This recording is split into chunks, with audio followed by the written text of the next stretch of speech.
homme politique, il doit-il pas décliner pour le peuple souverain son identité complète, ce qu'il possède comme bien, ce qu'il a déjà fait de bon pour le peuple, et même ce qu'il a déjà fait de mal.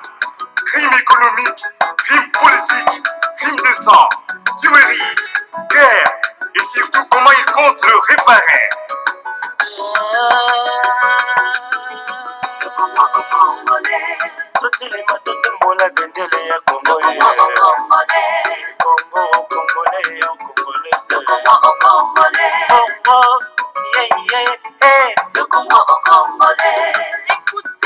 Écoutez, le peuple est floué, pauvre, affamé, maigre.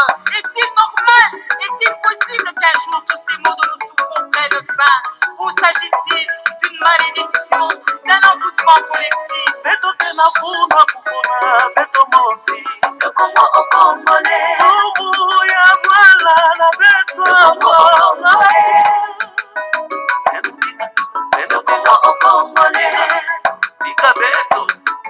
Le Congo au Congolais.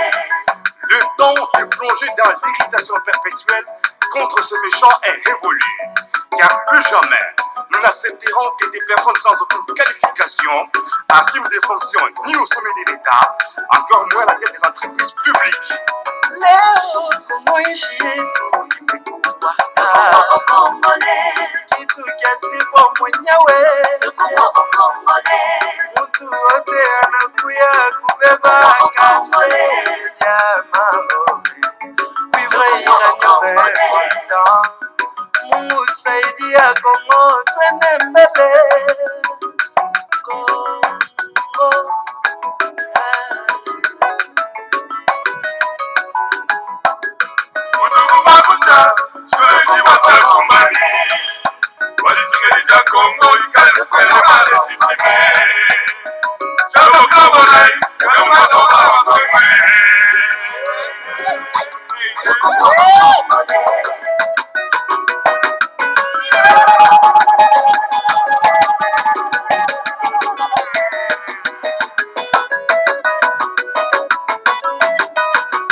Avec la dernière énergie, la venue de la 3e République tant attendue et dont plus de 5 millions de Congolais ont payé au prix fort de leur vie.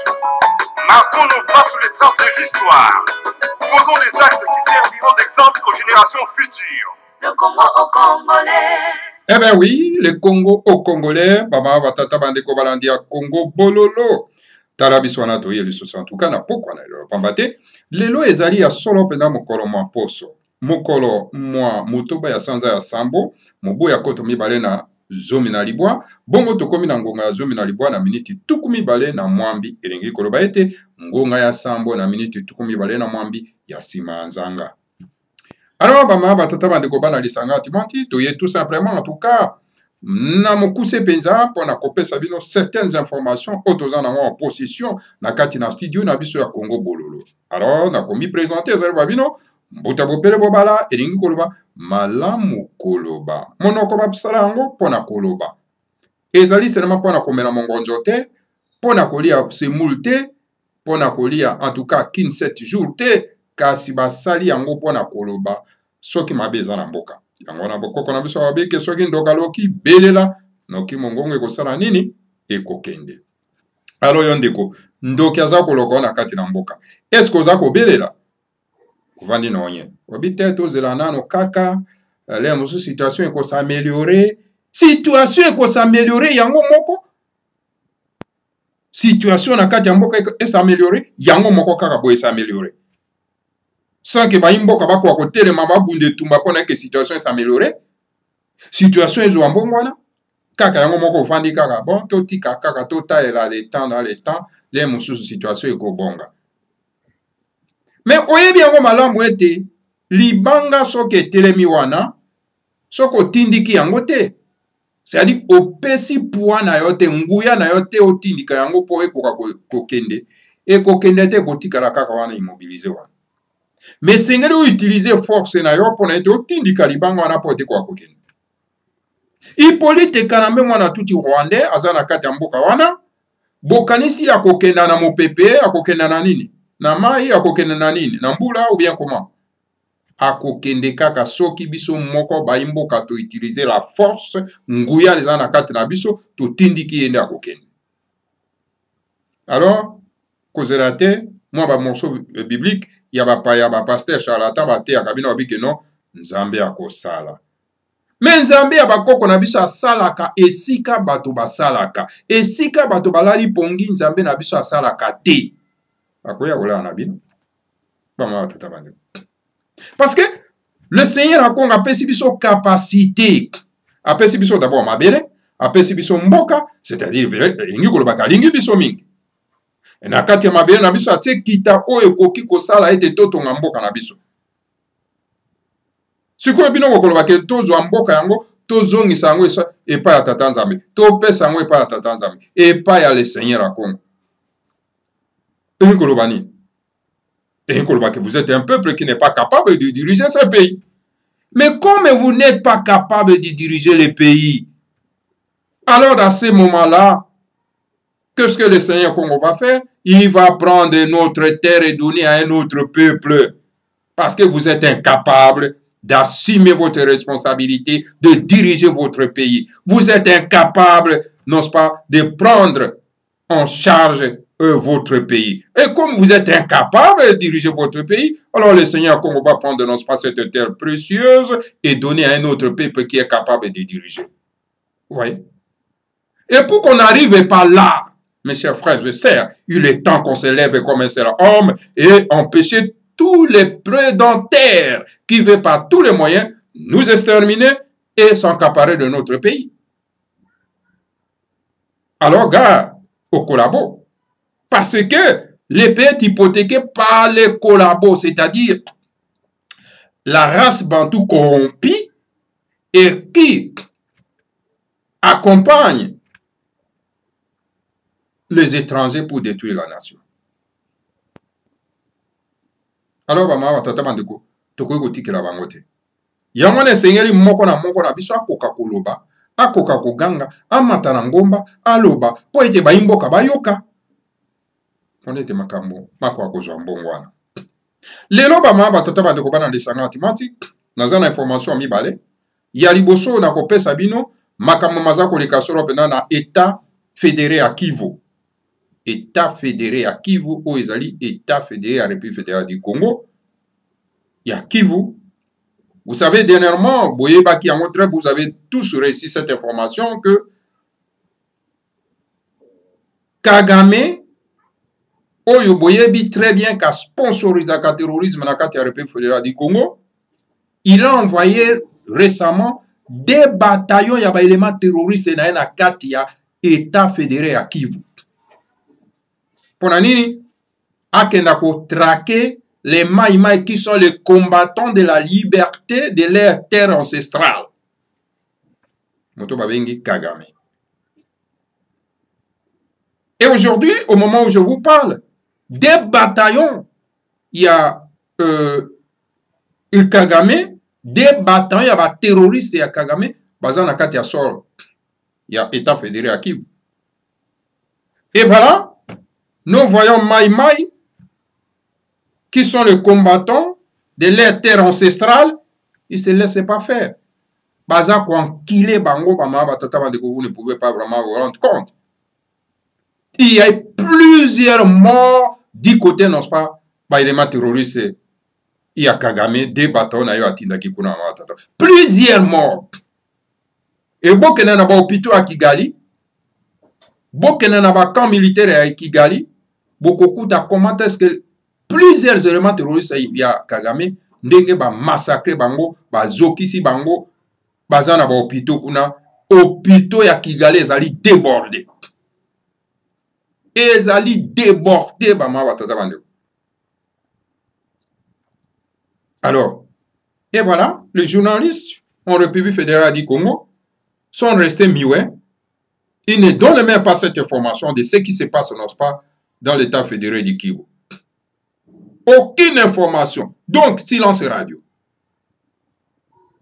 Et toute télévision ou radio qui donne cette information de ce qui se passe, n'est-ce pas, au Kivu qui est l'État fédéré de la République fédérale du Congo, cette radio ou bien cette télévision est fermée par entre guillemets, les autorités de la République fédérale du Congo?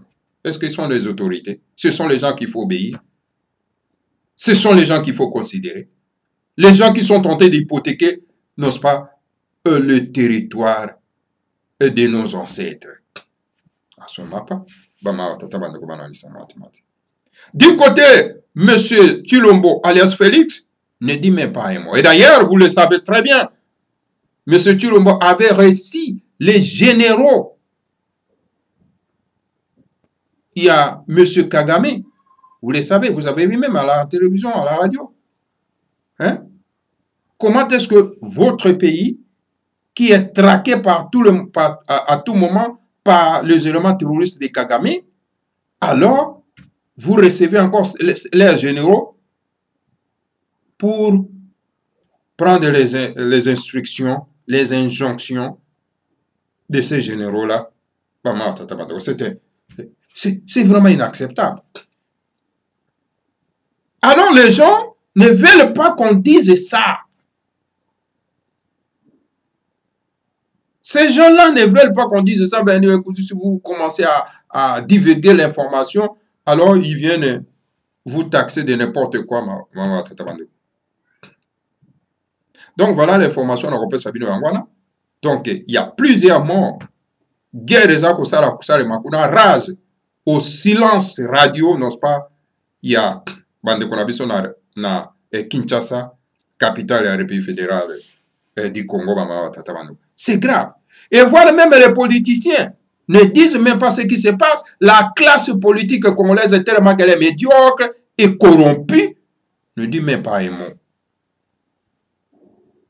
Ok, c'est le moment que jamais de dénoncer cette situation. Comment un petit pays comme le Rwanda peut continuer, n'est-ce pas, à narguer un grand pays comme la République fédérale du Congo? Parce que tout simplement, nous avons une classe politique médiocre, diabolique et corrompue. Et c'est pour cette raison, leur problème, c'est-à-dire les intérêts personnels. Donc, Bikambo est à la population, est à la bangote. Bah, y a distraire Rebino, n'est-ce pas, dans un message, moi, que Zangatina. Message, il y a corruption. Hein? Message, il y a invalidation à député. Message, il y a pambala, maman, tatabandeko. Oh, que le problème majeur est là. Vos frères de la race bantou tombent, n'est-ce pas, dans la balle, il y a des éléments terroristes à Kagame, dans l'État fédéré à Kivu. Au lieu de dénoncer cet état de choses, alors les gens sont mioués, ils ne disent absolument rien. Voilà l'information que je voudrais, n'est-ce pas, vous relier ce soir de ce qui se passe au Kivu. Deuxième information que j'aimerais bien vous les passer tous ce soir concernant le deal où M. Tshilombo a signé avec Hippolyte Kanambe. En consultant information, tu kokuya na association moko où est divulgué deal où M. Tshilombo alias Félix a signé avec Hippolyte Kanambe pour être yafanda na bokonzi provisoirement parce que en 2023 pour être M. Tshilombo azongisa Hippolyte Kanambe bokonzi.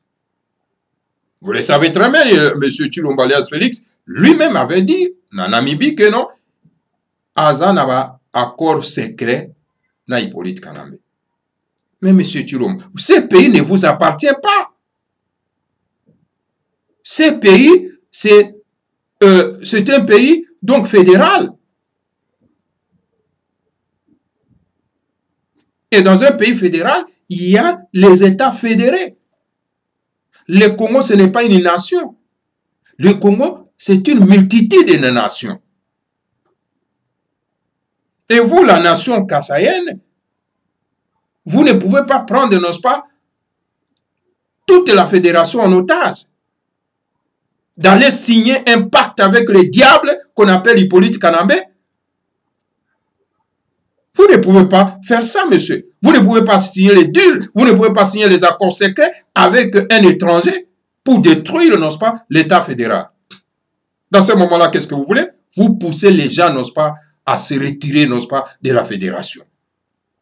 Et il est temps que nos frères et sœurs puissent saisir de cette opportunité, n'est-ce pas, de se retirer. Parce que, bavon na kana lisanga oyo, eza ko porter bino, n'est-ce pas, ba bonheur. Lisanga ezo ko porter bino ba malheur. Pourquoi qu'on s'efforce kaka boza na lisanga wana? Bangala, ba Congo. Hein?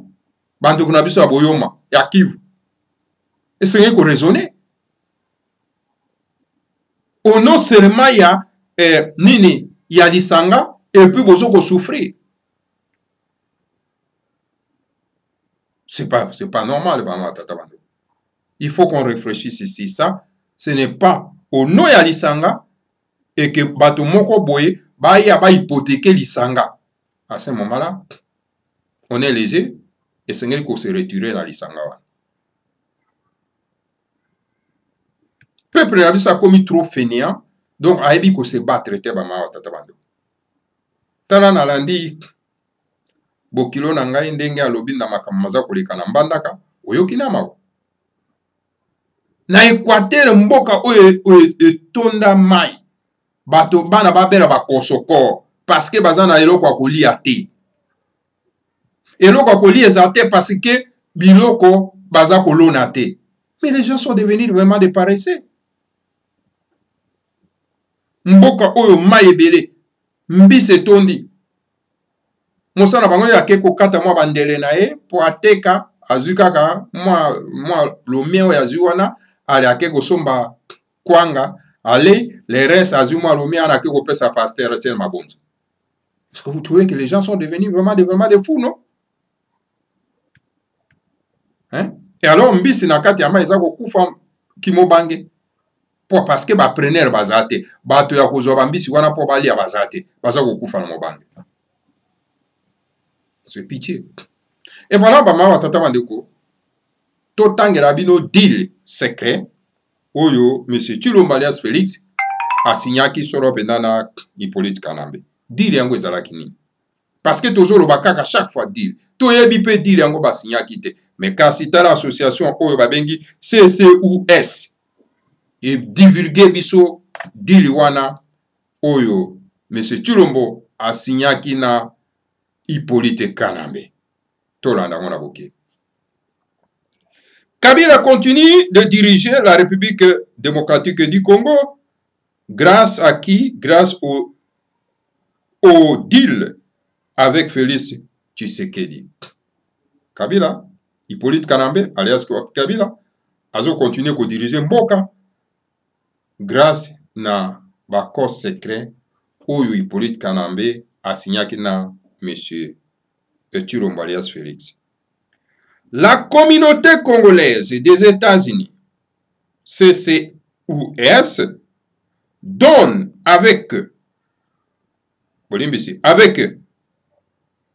véhémence l'accord secret entre Félix Tshilombo, M. Félix Tshisekedi, et M. Hippolyte Kanambe alias Joseph Kabila, qui a permis que M.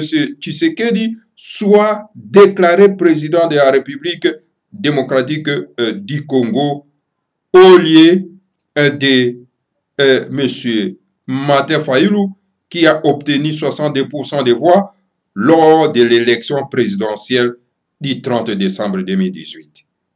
La CCUS demande au président Trump, au Congrès américain et à la communauté internationale de ne pas supporter le régime illégitime de M. Tshisekedi, qui est en réalité la continuité du régime criminel, terroriste et prédateur de M. Hippolyte Kanambe alias Joseph Kabila. J'explique en lingala. Communauté lisanga ya bana somi ya mboka ya Congo na kati États-Unis d'Amérique ezali solo pena ko belambela oyo pe ezali ko lakisa solo pena en tout cas ba accord secret oyo M. Tshisekedi na M. Hippolyte Kanambe alias Joseph Kabila donc ba signaki oyo esali ete M. Tshisekedi alias Félix akoka solo pena ko zala déclaré comme président de la République démocratique du Congo. Na place, il y a M. Fayulu alias Martin, ou ici Kawapi, il est obtenant qui sera en tout cas, Mingongo, Tukumoto, Banami Bale, Bama, Batata, Bandeko, Banali, 70%. Il y a Mingongo. Alors, nini na maponami oyo, et utaki koleka, na mokolo mwa. Tukumisa tu asanda na zomi na mibale, mobu akotu mibale na zomi na mwambi. Yango na lingomba, ya ba Congolais kuna na kati na États-Unis ezali kosenga solo pena na mokonzi ya États-Unis na Amérique na kombo ya Trump pona ete pe na communauté lisanga ya ba mboka nyonso tu ya mokili po bakoka ko supporter te en tout cas le régime ya lokuta ya M. Tshisekedi est vraiment pambate en réalité ezali solo pena continuité ya régime ya monsieur régime criminel et terroriste, il y a M. Hippolyte Kanambe à Joseph Kabila. Accord secret. Ce que tout à l'heure, accord secret en Wezalini, parce que tout n'a qui tangoise. Il y a un accord secret en Wezalini qui est nini. Motomo kwa yebisa bisazate. Alors, tala, l'isanga ya ba Congolais na kati États-Unis, et keye luki, et ko boa ke la biso ba accord secret wana. To landango na boke. La CCUS a obtenu des informations fiables concernant l'accord secret que M. Tshisekedi a signé avec M. Hippolyte Kabila. En effet, cet accord donc interdit à M. Félix Tshisekedi de. Alors, l'ingomba yabana sobi amboka kwa États-Unis. Et zui solo pena en tout cas et tie maboko na kati ya bakor secret oyo M. Tshilombo Félix a signé na Hippolyte Kanambe. Boyo ka solo pena en tout cas ma tata bandeko bakor secret yango ezali nini to landa na bokebi.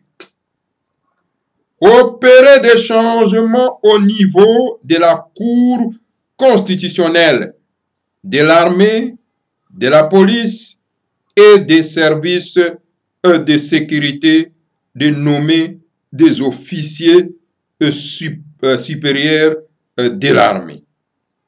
Voilà, Yaliboso. Yamibale. Faire des changements au niveau des relations diplomatiques et de nommer des ambassadeurs. M. Tshisekedi est obligé de maintenir tous les privilèges accordés aux pays tels que le Rwanda, l'Ouganda, la Chine et la Tanzanie pour continuer de piller les ressources du Congo. Yamisato. Effectuer des dépenses allant au-delà d'1 milliard de dollars pendant une période de 6 mois. Yamine. Toucher aux intérêts financiers de M. Kabila et son clan et d'engager des poursuites judiciaires contre M. Kabila et son entourage pour des crimes économiques et crimes contre l'humanité qu'ils ont commis. Yamotoba, Yamitano, je vais dire, publier des décrets et ordonnances présidentielles sans approbation de M. Hippolyte Kanambe, alias Joseph Kabila. En outre, l'accord oblige à M. Tshisekedi de restituer le pouvoir de M. Hippolyte Kanambe, alias Joseph Kabila, en 2023. Violation de la Constitution. Cet accord secret est donc flagrante violation de la Constitution car il se place au-dessus de la Constitution et élève M. Hippolyte Kanambe alias Joseph Kabila au rang de monarque absolu et lui permet de régner indéfiniment donc sur la République démocratique du Congo. Le point important de l'accord CIO montre sans doute que M. Félix Tshisekedi n'exerce donc aucun pouvoir que la Constitution donne donc normalement au président de la République. Ces pactes dévoilent donc clairement que M. Hippolyte Kanambe Aloyse Kabila continue de diriger la République démocratique du Congo au-delà de son mandat et de contrôler toutes les institutions du pays. Appel d'urgence. La communauté congolaise des États-Unis d'Amérique appelle le peuple congolais de se lever sans sentiment contre ces pactes diaboliques qui compromettent notre avenir. La communauté congolaise des États-Unis demande au président Trump, au Congrès américain et à la communauté internationale de se mettre du côté plutôt du peuple congolais, de respecter les principes démocratiques qui prônent et de collaborer avec M. Fayulu alias Martin, le président démocratiquement élu, afin de trouver une solution favorable à la crise politique en République démocratique du Congo. La communauté congolaise des États-Unis propose une période de transition sans Hippolyte Kanambe, alias Joseph Kabila, pour enfin organiser des élections réellement transparentes et crédibles. Valère Mazituka, coordonnateur. Voilà. On est là qui sera en tout cas accord secret. Oyo, M. Tshilombo alias Félix a signé qui sera M. Hippolyte Kanambe alias Joseph Kabila. Donc, pendant qu'on a la bande de Konabiso, Oyo sera la traduction. Et c'est là qu'on a mbango pendant aussi sango na lokota bapa ya mama tata bande. Donc voilà. Il y a un accord secret Oyo M. Tshilombo alias Félix a signé qui na Hippolyte Kanambe yango bauti ko divulguer yango na communauté congolaise ya États-Unis et d'Amérique. Yango zali ko loba boye ba mama tata bande ko na ba accord wana ezali ko loba été donc ba changement moko ko salema te na niveau ya cour constitutionnelle et na armée na police na service donc ya sécurité donc supérieur ya armée. Donc changement moko ko salema te ndenge politique Kanambe atiki bato na wana na cour constitutionnelle na nini na police na armée changement moko ezali wana te. Est-ce que bola kisanga soki changement moko ezali na ba institution wana nyonso? Est-ce que ça le kuta? Je ne pense pas que ça le kuta. Changement ezali wana te. Est-ce que M. Tshilombo a licencié juge à cour constitutionnelle? Zéro. Bazaka kawan. Na côté armée, est-ce que M. Tshilombo a en tout cas na pouvoir azako nommé généraux ya sika azako longa généraux ya Hippolyte Kanambe tikaki wana? Zéro. Parce que ça na cadre ya d'accord. Wana ezali ba signe ezali ko lakisa ke non makambo ezali vrai. Alors deuxième point ya accord wana. Alors il kambo etali solo pendant changement na niveau ya relation diplomatique. Donc kuna pe en tout cas il kambo ko nommer ambassadeur ezate. Monsieur Tshilombo ko nommer ambassadeur te azali obligé à ko maintenir ambassadeur wana na ba privilège na bango nyonso tout oyo bazali na yango. Pe akoka solo pendant en tout cas ko accorder ba privilège wana na Rwanda, na Uganda, na Chine, pe na Tanzanie, po ete bakoka kokoba kopier mboka na biso ya République fédérale du Congo. Bama tata bandeko. Mais bomoni bino moko. Rwanda azo continuer copier mboka, Uganda azo continuer copier mboka, Chine azo continuer copier mboka, Tanzanie la même chose. Et voilà, ye wana M. Tshilombo azako kenda kosa ba tourner na bamboka wana pona ko confronter bango ke non écoutez beaucoup bana bino ka copier mboka ezo faire partie ya deal o bango ba signaki ba ma batata bandeko ezali mawa mawa mingi. Alors point ya mine alobi ko effectuer ko sala solo pena en tout cas ba dépense hein et ko ka solo pena ko kenda au-delà ya 1 milliard de dollars était na période ya 6 mois. Donc ko sala dépense était au-delà ya 1 milliard de dollars dans 6 mois. Donc ko zombongo ebelete. Point ya mine alobi donc toucher ba intérêt financier ko simba en tout cas ba intérêt financier ya Hippolyte Kanambe te alia Joseph Kabila na clan na ye ba clan na ye wana bo moni ba tambwe mwamba ba rubewa ba nani ba bisengi mana ba nani oyo ba commandant Raos ba Rugabo, tous ces groupes ya ba aventurier ba étranger oyo ba ye ko sakana penda na race bantu ba ma tatama itilo mboko ko meka ko toucher bango te bango no bozo ko mona bango bazawana ba ma tatama. Donc ça fait partie ya ba corps oyo bango ba signa ki ba ma tatama de ko banalisa mathématique ezali ma wape passe mingi. Donc voilà, donc ba entourage no ya Hippolyte Kanambe yon surtout donc na biloko na bango bokoki ko akoki ko simba ata mukete. Alors pona ko sukisa alobi likambo etali ko privé ba décret na ordonnance présidentielle et sengi ezala na approbation ya Hippolyte Kanambe ala Joseph Kabila. Soki M. Chilombo alinga signé un décret ou bien un accord et sengeli akwa kokenda kozwa avis et pas Hippolyte Kanambe apesa ye accord na décret oyo alingi ko signé.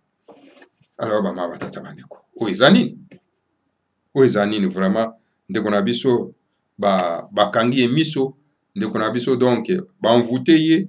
Alors ezali passe mingi ba ma batata bandeko lisusu na ba corps wana eza ko obliger M. Tshisekedi ya ko zongisa pouvoir et pas Hippolyte Kanambe tango tokokoma na 2023 azongisi pouvoir et pas Hippolyte Kanambe na ba corps o bango basini. Système Poutine, c'est grave. Alors donc violi kamo etali solo pena ko violer mobeko likonzi accord wana secret ya molili ya kobombama ezali solo pena en tout cas violation ya constitution ya mboka bama tata bandeko ezali violation ya mobeko likonzi ezali pasi en tout cas oyo mboka ya ndenge nini mama tata bandeko en tout cas ezopesa kanda eza kopesa kanda bandeko esengeli pe bino pe bosilika nga na suki nano wana bon nako continuer te parce que ça me donne la nausée, je vous dis franchement. Comment on peut continuer à lire des bêtises comme ça? Biloko ya passe ya soni bien on a Colette Blackman alobi que ça c'est la politique congolaise. Aza ko se monter na biso comme ça. C'est bizarre. Et voilà, bama tata bandeko bana somi ya mboka Congo, réveillez-vous, mboka ekoti na kipelekese. Alors ezaka kabiso bato to kobimsango na kipelekese. Yango wana moko na biso esengela loba. Yango tango bokomi koloba ba ye na ba intimidation. Oh, ça c'est du tribalisme. Wo vana vioka. Tribalisme, oui, chacun tribal est tribaliste. Je veux dire, chacun de nous est tribaliste. Parce qu'il appartient à une tribu. Moto na motaza ko appartenir na tribu na ye. Siko yo ko boyo défendre tribu na yo. Parce que ozo eloko ya moyibi. Oyo ko intimider biso po ete to ko revendiquer en côté. Alors mes chers frères, je vous demande et je vous exhorte d'aimer vos tribus. Et ceux qui vont aimer ma tribu, n'abino beaucoup défendre avec efficacité, avec un gouya. Parce que tribu est allé si quand le tatan zabia pour tourner dans tinda qui opoko ko botama. Et atinda ki obopo tankuna par hasard ete. Pona ete okoka solo penda ko bimisa capacité oye na yango. Pona ete opesa yango na kata libota na po otombola yango. Otongete na mabele. Et si quelqu'un vient vous dire que non, tribalisme est là comme abbé, c'est un voleur, un voyou, un vaurien. C'est vu na moni moto moko na kombo ya Chole. Vraiment, c'est un escroc, voleur, bandit, kuruna. Hein? Il vient dire que non, mais écoutez, tout le lobby dans ma radio, dans bandeko, bas le tribalisme, voleur moyibi. Qui vous dit que tribi est zélo comme abbé?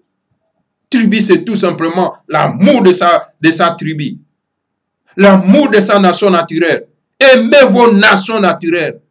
Aimez vos tribus. Défendez les tribus. Et construire ici comme la tribu na bino ezali. Fouiller la tribu na bino pour na ba tribu ya bato mosusu ozali donc un imbécile ba ma batata bandeko. Ozali no donc un kuruna. Ozali no donc un déserteur et un poste d'attache. Alors, ceux qui balingi rouler bateau, yé na argument moke zangati na que non à bas de tribalisme pour que les étrangers puissent régner chez nous. Alors voilà, maman, tata bandeko bana lisangati mati. Biso to suki ezaki na mokuse o na memela kibilo solo pena na poko alors. Que le Seigneur à Congo vous bénisse tous, bénissez Fumuma Dansemi et bénisse la République fédérale du Congo, Ingeta, Ibobo et Ibobo. Matondo.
Música popular,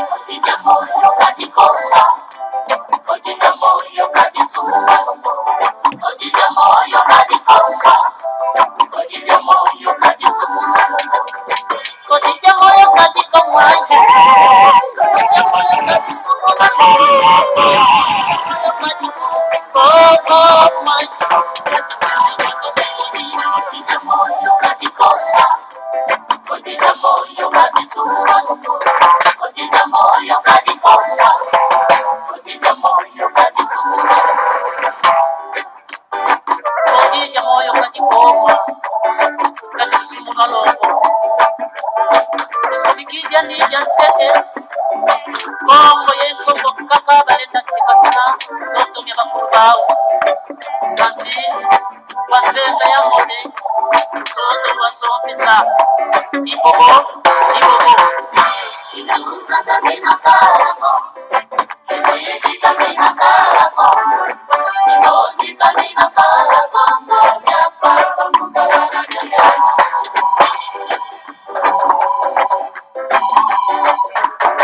Kongo Joko. Yo ni pase kwena sege. Utapitu kumesusi. Itanizikari. Andongo nyekura.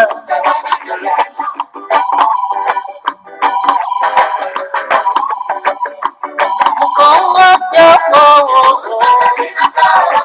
Utatafu kamina umba. Utamahumba mutatoya. Kamina zara wango. Utalosu.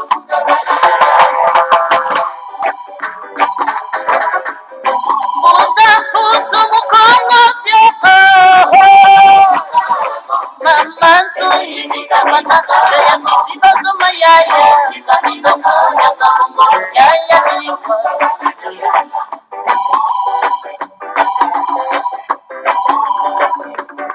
Kongo Joko. Yaya se imina. Yaya jawana yaya leko. Yaya lisa yaya. Yaya nuso tutita. Mutama kutima mukongo Joko. Nekibinda mutango